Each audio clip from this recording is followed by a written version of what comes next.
Regarding 10,323 मैंने हमारे कपिल सिब्बल जी जो बहुत एमिनेंट लॉयर हैं उनसे बात किया है और उन्होंने ये केस को अपने संग लेने के लिए उन्होंने हाँ भी कह दिया है।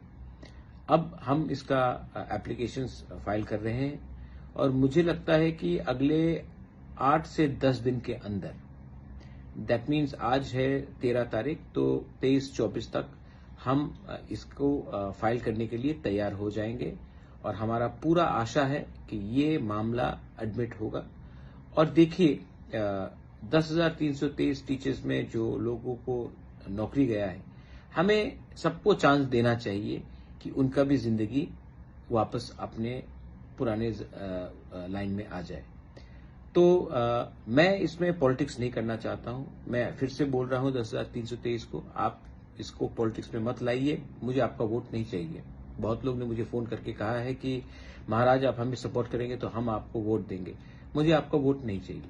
मैंने आपको एक कमिटमेंट दिया था और मेरा कमिटमेंट था कि मैं आपका मामला कोर्ट में ले जाऊंगा और कोर्ट को तय करने दीजिए। पैसा का खर्च मैं करूंगा, ना पॉलिटिकल गेन चाहिए।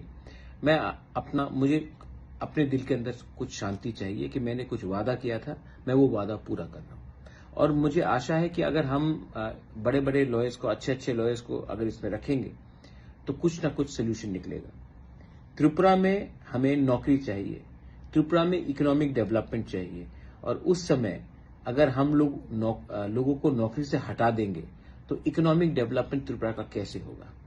त्रिपुरा में अगर आप एम्प्लॉयड को अनएम्प्लॉयड बनाएंगे तो आप इकोनॉमिक प्रोग्रेस त्रिपुरा में कैसे ला सकते हैं। तो 10,323 में जहां में बहुत टीचर्स भी अपने गांव से हैं, रूरल एरिया से हैं, पहाड़ से हैं, उनका रिलीफ हमें उनको देना चाहिए। क्योंकि अगर टीचर्स ही अनएम्प्लॉयड हैं तो स्टूडेंट्स को कहां में शिक्षा मिलेगा।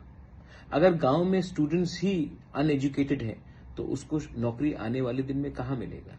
तो एजुकेशन इज वेरी इंपॉर्टेंट और मुझे लगा कि इस विषय में पॉलिटिक्स से हटकर ये मामला को आगे लिया तो ये हमारे लिए अच्छा रहेगा।